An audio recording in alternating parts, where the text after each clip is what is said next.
Hello everyone. Welcome back to STS, 사이언스, 테크놀로지, 이코노미, 스트래티지 등을 고민하는 곳입니다. 현재 그 고점 대비로 하락률을 보면은 코스피가 마이너스 29%, 다우가 마이너스 10%, 나스닥 마이너스 33%, 그런데 필라델피아 반도체 지수가 마이너스 35%입니다. 즉 최근 1년간 하락장의 주범이 기술주인데 그중에서도 특히 반도체 업종이라는 거 알 수가 있습니다.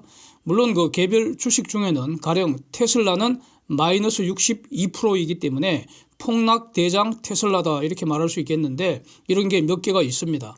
그러나 업종으로 보면은 단연 반도체입니다. 반도체 주요 종목들 주가 하락률 보면은 대략 마이너스 40%에서 마이너스 60% 사이에 다 몰려 있습니다. 즉 한때 시장을 선도했던 글로벌 최고 우량 주식들이 현재 대략 반토막에 널브러져 있다 이런 겁니다. 반값에 줍줍하는 이런 줍줍 시즌이 왔다는 것인데 과연 지금 줍줍하면 되는 것인지 아니면 더 기다리면은 저 반의 반값에 쓸어 담을 시기가 또 올지 이게 지금 궁금합니다. 지금 줍줍하다가 투자한 돈 반토막 그 쓴맛 보는 거 아닌지 지금 신경이 어마어마하게 지금 곤두선다 이런 뜻입니다. 반토막된 원인을 알아야 이거 주워 담을지 아니면 더 신나게 놀면서 구경할지 그 전략이 나올 거 아닙니까? 원인이 뭐겠습니까? 인플레이션, 금리 인상, 경기 후퇴 이런 것은 모든 업종에 고유한 것, 다시 말하면 시스템 리스크일 뿐이고요. 반도체만의 특별한 사정을 알아야 하지 않겠습니까? 이 분명히 있을 겁니다. 1등은 아무나 하는 게 아니고 1등은 오직 하나인데 반도체 하락률이 영광의 1등이라면 반도체만의 고유한 이유가 있을 거 아니냐. 그것을 명확하게 정리해야 하지 않겠습니까? 여기서 천기 누설하겠습니다. 글로벌 반도체 업황에 대한 원천 데이터 어디서 얻을 수 있습니까? 그것도 미국에 있습니까? 아닙니다. 천기 누설합니다. 바로 한국입니다. 한국. K반도체, K데이터입니다. 가령 11월 글로벌 D램 시장 삼성이 40.6%, 하이닉스가 29.9%, 마이크론이 24.8% 지배했는데 이거 다 합하면 95.3% 나오니까 즉 다시 말하면 D램 시장은 한국이 천하 제패한 것 이거 천하가 이미 다 아는 사실입니다. 그래서 여기서 이걸 전제 사실로 해서 짱구를 조금만 더 돌려보면은 D램만 갖고는 시스템 못 만들잖아요. D램만 있으면 달러로 변선이 안 되고 D램 그 자체는 여전히 모래알갱이의 특별한 존재 형태에 불과하다는 겁니다. 메모리 반도체와 시스템 반도체는 자동차 좌우 바퀴와 같아서 미국의 시스템 반도체 설계와 대만 및 한국의 파운드리와 한국의 메모리 반도체가 합체가 되어야 비로소 달러로 변신되는 거 아니겠습니까? 메모리 나쁜데 시스템 홀로 달릴 수 없다는 겁니다. 그런데 메모리 업황 관련 원천 데이터는 바로 한국에서 나온다는 겁니다. 메모리 관련 한국의 원천 데이터, 이 K 데이터를 잘 분석하면 글로벌 반도체 경기 분석할 수 있다는 겁니다. 굳이 미국 안 가도 되고요. 그래서 그 미국 천재들도 K 데이터가 필요하면은 한국에 와야 하는 겁니다. 걔네들이 한국에 와야 한다는 겁니다. 글로벌 천재들이 데이터를 입수하고 분석하고 시장에 정보가 전파되는 그 출발점이 바로 K데이터라는 겁니다. 여기서 조선도 마찬가지라고 이전에 몇 번 말씀드린 적이 있습니다. K조선도 같은 상황이라고 봅니다. 이제 제가 만든 표 보시면서 구체적으로 한번 시작해 보겠습니다. 최근 1년간 메모리 반도체와 시스템 반도체 수출 추세입니다. 한국의 수출 추세입니다. 저게 바로 K데이터라는 겁니다.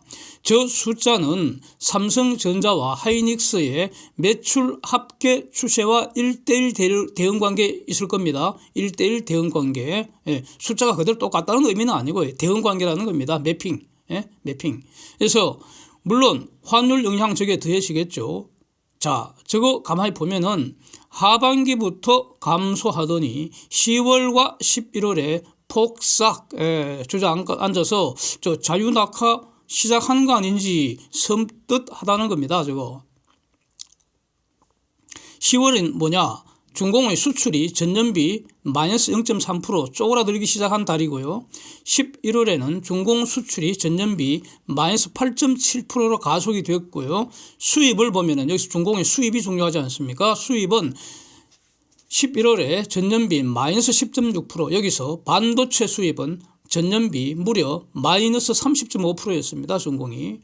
중공의 반도체 수입 감소는 한국 K반도체의 수출 감소와 대응관계에 있겠죠. 그래서 미국 시스템 반도체 수출 감소와 또 대응관계에 있다는 것입니다. 그 반도체 작동시키는 소프트웨어, 미국의 소프트웨어 수출 감소와 같은 대응관계에 있다는 겁니다. 여기서 출발하는 것이죠.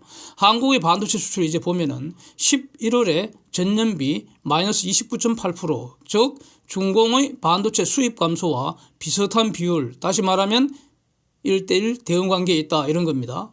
아직은 메모리 반도체 중심으로 수출이 감소했습니다. 그래서 아직은 그렇고요. 내년에는 시스템 반도체 수출도 결국 감소할 것으로 봐야 한다는 겁니다. 그야말로 이 IT 산업은 그야말로 시스템 산업이기 때문입니다. 11월 메모리 수출액을 보면은 전년비 마이너스 49.7%, 즉 수출이 전년비 반토막 났습니다. 반토막. 예? 수출이 반토막 났다, 매출이 반토막 난다. 예? 이렇게 되면 이익은 훨씬 더 많이 줄어들게 된다는 겁니다. 예. 메모리 MCP 제품 수출, 이거는 메모리 MCP라는 게 메모리 반도체 중에 하부 상품 이름입니다.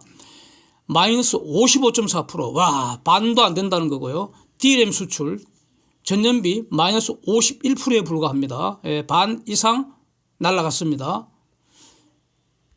이게 왜 이런가?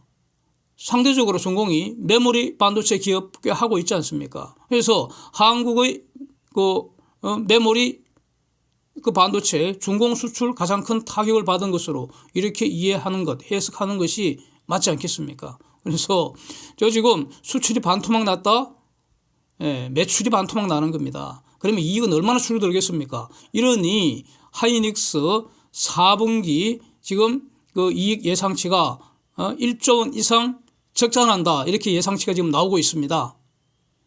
내년은 끔찍하죠. 전망치는. 예, 이전 영상에서 몇 번 다루었기 때문에 반복하지는 않겠습니다.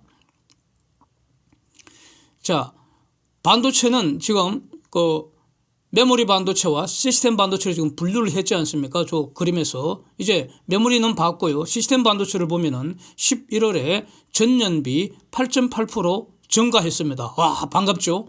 엄청 반갑습니다. 그리고 메모리 수출량보다 더 많습니다. 그러면은 삼성전자에 그렇게 학수고대하던 드디어 삼성전자가 시스템 반도체 전문 기업으로 변신했다고 할 수 있겠습니까? 그렇지는 않습니다. 지금 여전히 글로벌 DRAM 시장 점유율 95%인데 그중에 절반 이상을 한국입니다. 한국. 60% 이상 한국입니다. 그러니까 여전히 중요하고요. 여기서 시스템 반도체도 7월 달 이후로 전월비 계속 감소하고 있습니다. 조금씩 감소하고 있기 때문에 그래프에서 감소하는 게 뚜렷하지는 않지만 감소하고 있습니다. 그래서 내년에는 시스템 반도체도 전년비로 감소한다고 봐야 합니다. 왜냐하면은 메모리가 망가지고 있는데 시스템만 갈 수가 없습니다. 같이 가는 겁니다. 같이 가는 거. 그렇고. 그래서 아직은 K반도체 무역 수지는 여전히 흑자입니다. 반도체 무역 수지가 적자가 난다면 대재앙이죠. 그건. 아직은 흑자입니다. 그런데 사진 보시는 것처럼 흑자 규모는 급속하게 지금 줄어들고 있습니다. 그래서 매우 긴장되는 상황입니다.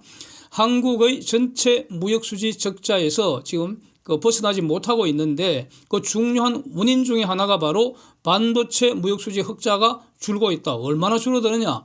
작년 3분기, 4분기, 금년 1분기 반도체 무역 수지 흑자 규모가 대략 분기별로 170억 불에서 190억 불 사이였습니다.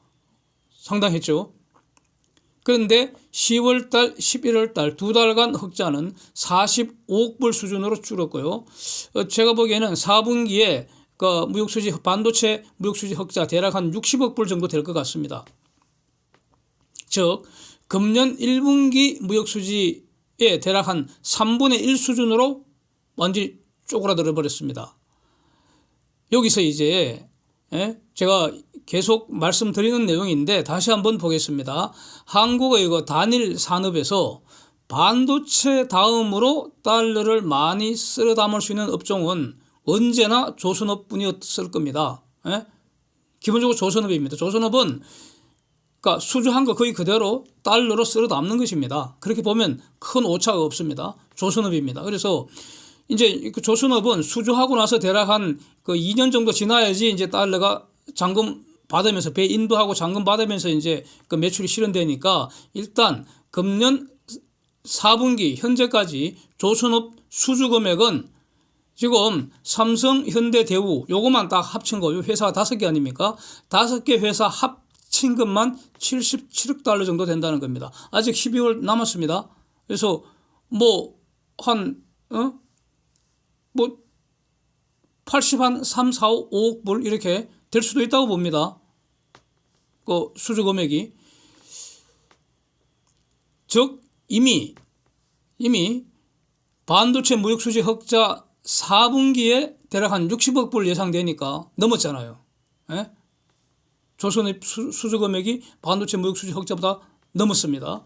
그래서 내년 이후에는 반도체 부진을 조선이 메꾸는 상황이 정말로 눈으로 볼 수 있을 것 같다. 이렇게 다시 한번 확인할 수 있을 것 같습니다. 이제 어제 지금 미국 시장이 반도체 대참사가 발생했는데 어느 정도인지 그래프로 확인해 보겠습니다. 다우, 나스닥, 필라델피아 반도체 지수, 또 마이크론 주가 1년 추세 한번 같이 보시죠. 반도체 업종 주가가 유독 박살이 난 이유, 한국의 메모리 반도체보다 급속히 악화된 이유, 이거는 차이콤 리스크, 즉 중공과의 반도체 세계 대전 때문이라고 정리하는 것이 합리적이지 않겠습니까? 이거 외에는 지금 달리 설명할 사건이 없는 것 같습니다. 그렇다면은 이제 이 반도체 전쟁이 지금 이제 본격적으로 시작되는 거 아닙니까? 그 바이든의 수출 통제 조치에서 시작되는 거 아닙니까? 그게 선전포고로 보인다. 이런 말씀을 이전에도 여러 번 말씀드렸지 않습니까? 그래서 이제 전쟁은 시작됐기 때문에 반도체 주식은 아직은 줍줍해서는 안 될 것으로 저는 보입니다. 이 연합군이 미국, 한국, 대만, 일본, 네덜란드, 영국 등이고요. 영국에 암사가 있으니까 네덜란드는 ASML이 있고요. 그리고 이 세력에 EU, 호주, 뉴질랜드, 캐나다 이런 데가 힘을 보태고 있습니다. 다시 말하면 전 세계가 한 팀이 되고 중공하고 전쟁하는 겁니다. 반도체 전쟁입니다. 그래서 중공이 얼마나 버틸 것인지 이걸 이제 산수하는 게 합리적이고요. 중공이 이길 가능성은 저는 없다고 이제 이렇게 보고 있습니다. 중공은 분명히 결사항전할 것이기 때문에, 근데 어제 영상에서 본 바와 같이 중공의 어떤 적당하게 항전할 수 있는 무기는 저는 없다고 봅니다. 지금까지 중공의 어떤 대응하는 그 방식은 전혀 효과가 없다고 저는 어제 영상에서 다 정리를 했습니다. 그래서 문제는 중공이 얼마나 버틸 것이냐 이겁니다. 언제 부서질 만큼 다 부서지고 나서 도저히 더 이상 항전이 불가능할 때 항복하지 않겠습니까? 최소한 한 2, 3년 가지 않을까 싶습니다. 정확하게 현 단계에서 정확하게 알 수는 없고요. 적어도 23년에는 그냥 혈기왕성하게 맞붙어 싸울 거라는 겁니다. 그러니까 계속 어려워진다는 거죠. 경기 후퇴하고 있고 글로벌 반도체 수요도 분명히 감소하고 있습니다. 왜냐하면 경기가 후퇴하니까 반도체 수요도 감소하고요. 그 다음에 중공 수요 감소 지금 겹치는 거 아닙니까? 겹치고 있습니다. 그래서 이제 수요 감소하니까 공급은 지금 기본적으로 삼성전자는 줄이지 않는다는 거 아닙니까? 그러니까 이제 가격은 하락하는 것이고요. 그 사진에서 가격 종류 두 가지가 있잖아요. 스팟 가격하고 고정 가격 둘 다 지금 하락하고 있습니다. 확인되고 있습니다. 그래서 기본적으로 반도체 그 업종은 내년에도 어려울 것이다.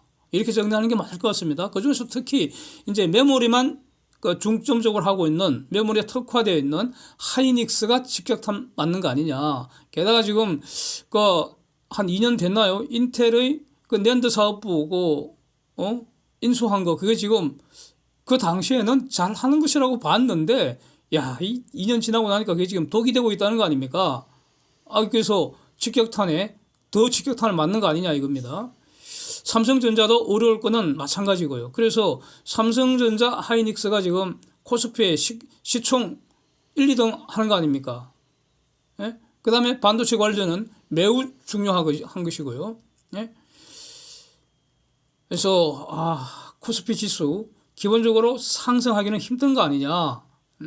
오른다 하더라도 의미 있게 오르기는 힘들지 않을까. 이렇게 정리가 되는 것 같습니다. 그러나 이제 기본적으로 또 다시 한번 더 정리하면은 조선 관련해서 저는 한국한테는 오히려 플러스라고 봅니다. 왜냐하면은 조선은 중공과 우리는 바로 대체관계죠. 대체관계. 경쟁관계라는 겁니다. 근데 반도체가 없으면은 선박도 제대로 못 만듭니다. 선박용, 차량용 반도체 못지않게 선박용 반도체도 매우 중요하죠. 그 다음에 이 선박도 앞으로 점점 더, 이 인공지능 또 그 디지털화 점점 더 그 가속되는데, 기술 혁신이 계속 가속되는데, 그거 핵심은 반도체 아닙니까? 인공지능 반도체가 주요 그 수요처가 또 선박일 것입니다. 그러니까 반도체가 없다면은 후동중화 제대로 선박 배 만들기 힘들 거다. 그러니까 한국 조선업에는 나쁘지 않은 뉴스라고 저는 정리를 하고 있습니다. 이제 바로 이런 것 때문에 하이닉스 같으면은 메모리 직격탄을 맞기 때문에 빨리 팔아치워야 한다. 하이닉스 4만 원 시대 구경할 것 같다. 뭐 이런 어떤 그 말씀을 대략 한두 달, 두세 달 전부터 계속 말씀드린 것 같습니다. 삼성전자도 마찬가지로 저는 어렵다고 봅니다. 그래서 오르더라도 한 번씩 올라간다 하더라도 의미 있는 상승은 힘들지 않느냐 이렇게 봅니다. 그래서 이게 언제까지냐 이겁니다. 언제까지. 예? 적어도 23년 내년은 계속 힘든 거 아니냐. 예? 그래서 시그널이 두 개는 확인해야 되는 거 아니냐. 둘 중에 하나는 최소한 확인해야 되는 거 아니냐. 첫 번째, 중공이 패전하고 항복할 조짐이 보이거나 아니면 두 번째로는 이거 결국 공급망 재편하는 거니까 중공 대체하는 글로벌 반도체 그 공급망 대체 투자가 어디서 어떻게 가시화되는지, 예? 그래서 대체된 공급망이 돌아가는지 이걸 확인되기까지는 이 쭈쭈은 해서는 안 되는 거 아니냐 이렇게 정리를 하겠습니다. 예. Thanks for watching. See you next.